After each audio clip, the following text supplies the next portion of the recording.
comissão da Câmara dos Deputados vai definir um calendário para ouvir a Carla Zambelli sobre a perda de mandato. O deputado Diego Garcia, do Republicanos do Paraná, relator do processo de perda de mandato da deputada Carla Zambelli, do PL de São Paulo, deve se reunir na próxima semana com o presidente da Comissão de Constituição e Justiça, Paulo Aze, do União Brasil, para definir um calendário. Ou seja, não é que para definir a perda de mandato, para definir o calendário para tratar do assunto.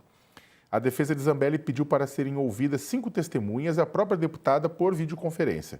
Entre os citados para falar estão o hacker Walter Delgatti Neto, que está preso aqui em Tremembé, em São Paulo, o general da reserva Paulo Sérgio Nogueira, que foi ex-ministro da Defesa, que é ex-ministro da Defesa, durante o governo Jair Bolsonaro.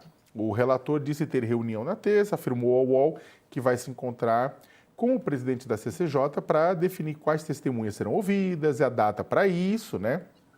E, com isso, o relatório pode ser votado em agosto ou setembro, né? Mas ainda isso está em aberto.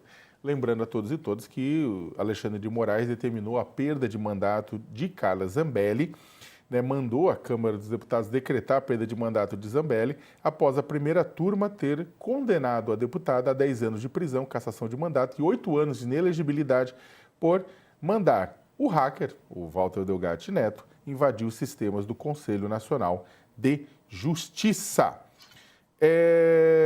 Naisen,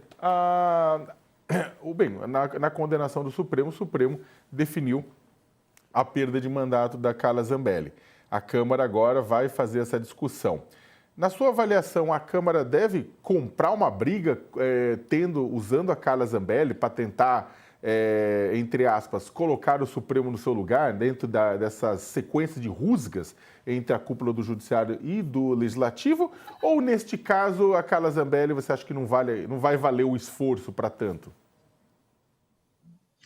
Léo, vamos lá. Juridicamente, penso eu, é um absurdo que a Câmara dos Deputados e o Congresso Nacional como um todo se coloquem no direito de decidir se uma decisão do Judiciário definitiva, transitada em julgado, está certa ou errada.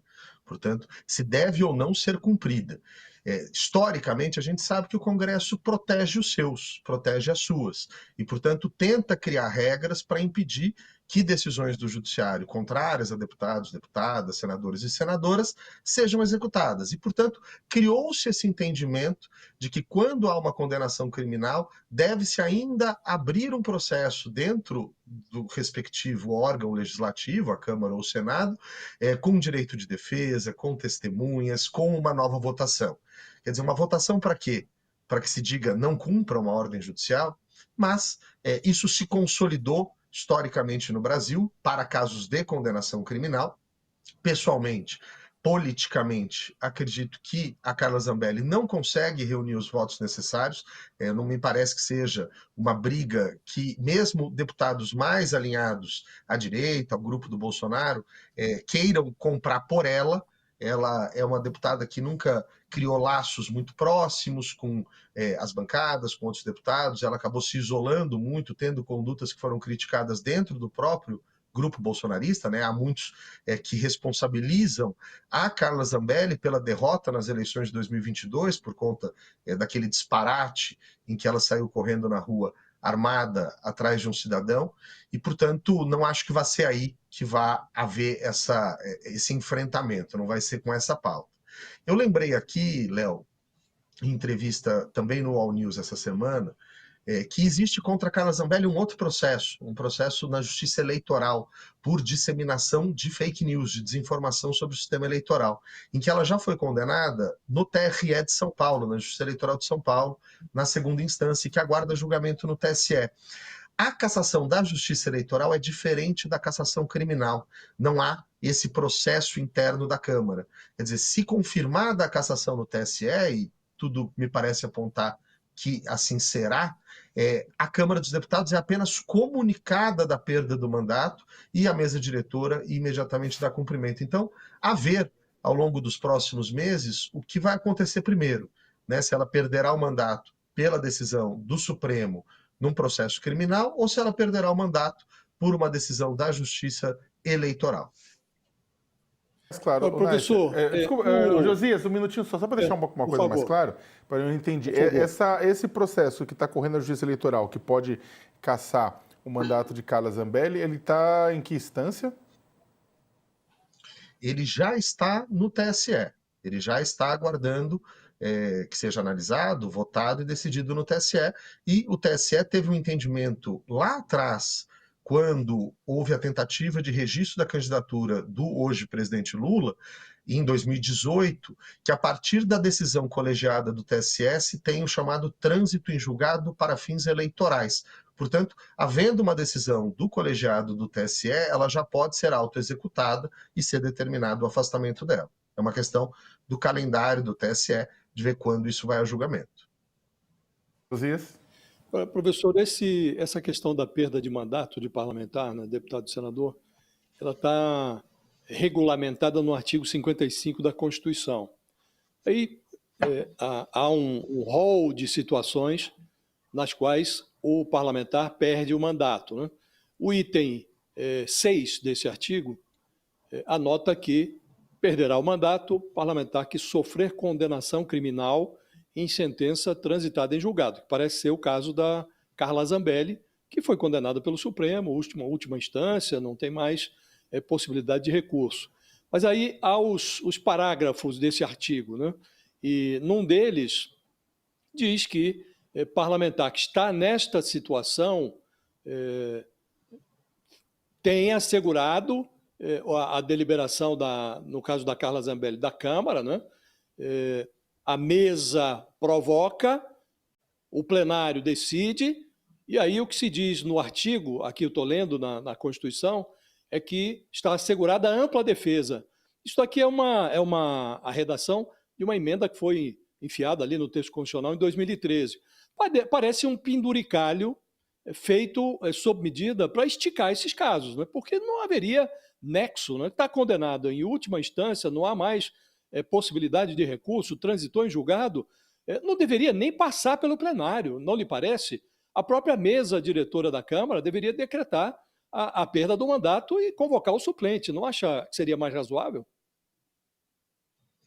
Exatamente, Josias. Veja que seria até compreensível se esse texto tivesse na redação original da Constituição em 88, né, um país que saía de uma ditadura, no qual o Poder Executivo perseguia parlamentares de oposição de forma autoritária, em que o Judiciário era instrumentalizado, principalmente a Justiça Militar, para condenar opositores políticos, que o Congresso criasse uma rede de proteção para evitar esse tipo de ato autoritário.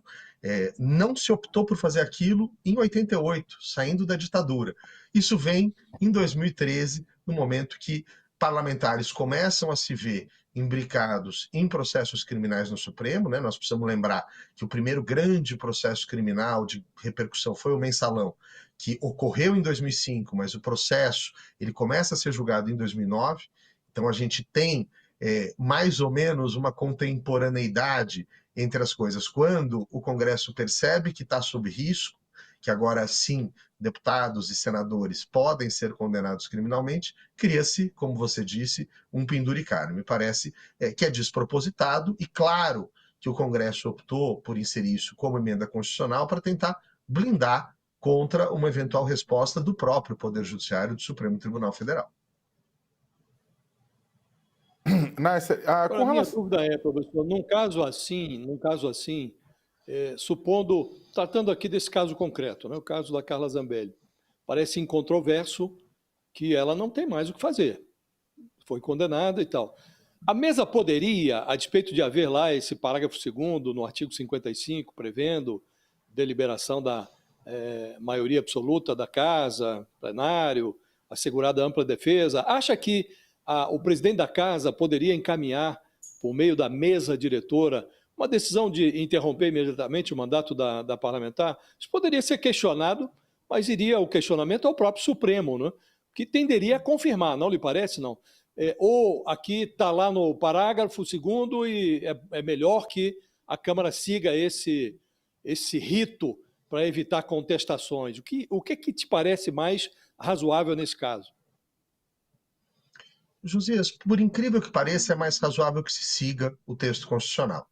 Eu acho que houve já uma série de deputados que passaram por esse tipo de procedimento, né? A Carla Zambelli não será a primeira, e aí seria abrir uma exceção na situação dela, que não me parece ter nada de diferente de outras condenações criminais definitivas que outros parlamentares tiveram em anos anteriores. Eu acho que isso abriria a margem não só para uma contestação que poderia ser infrutífera, eu concordo com você, o Supremo poderia reconhecer como válida a decisão, mas criaria espaço para uma narrativa de perseguição, um regime de exceção que estaria sendo criado em relação a Carla Zambelli e a pessoas do grupo bolsonarista, que é exatamente o que a gente sabe que essas pessoas têm buscado criar nas narrativas que levam, por exemplo, aos Estados Unidos. Então, ainda que isso faça atrasar 1 mês ou 2 meses o afastamento, considerando que ela está presa na Itália, eu acho que o prejuízo maior seria criar uma exceção.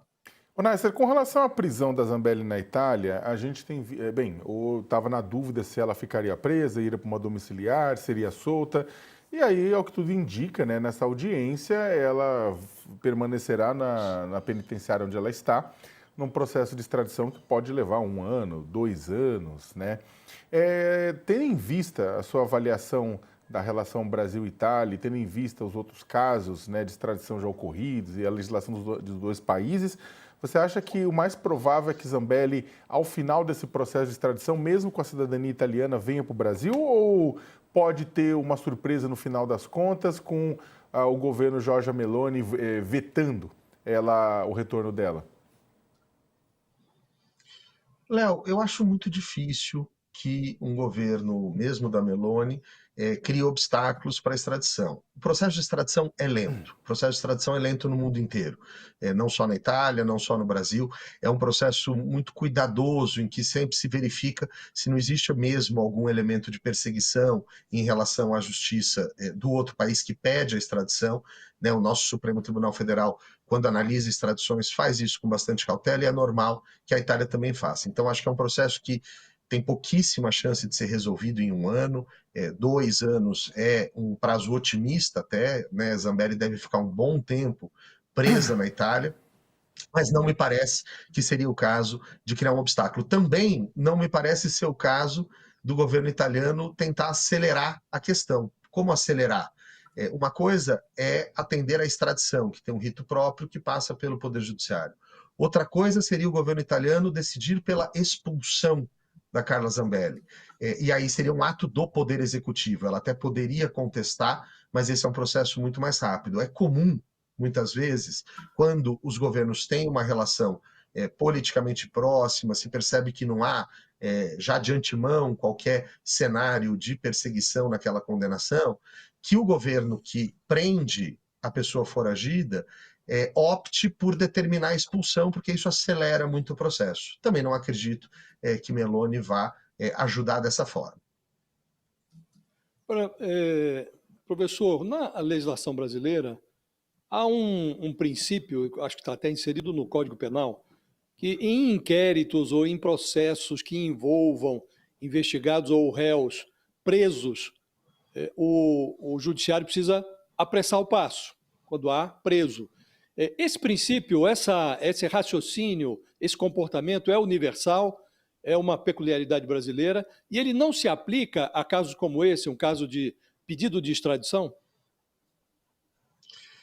Esse é um princípio bastante universal do exercício da jurisdição, Josias, mas ainda assim, 2 anos não seria considerado um prazo irrazoável para definir uma extradição, ainda mais uma extradição de uma pessoa que é parlamentar federal de um outro país. Eu acho que é muito difícil a gente imaginar que a justiça italiana vá conseguir decidir isso num prazo mais acelerado. Pouco antes aqui de eu entrar no ar, eu estava acompanhando o All News, só fazendo uma pequena correção, Léo. A Corte de Cassação italiana, ela é o topo da jurisdição comum. Ela é o nosso equivalente não ao Supremo, mas ao STJ. Acima da Corte de Cassação ainda existe a Corte Constitucional, que aí sim é o equivalente ao nosso Supremo Tribunal Federal. Então, ainda de uma eventual decisão da Corte de Cassação, se houver argumentos constitucionais, cabe, ou é possível, que os advogados e advogadas da Carla Zambelli busquem uma saída na Corte Constitucional Italiana. Portanto, para que isso passe por 3 instâncias judiciais em menos de 2 anos, seria de um otimismo grande demais.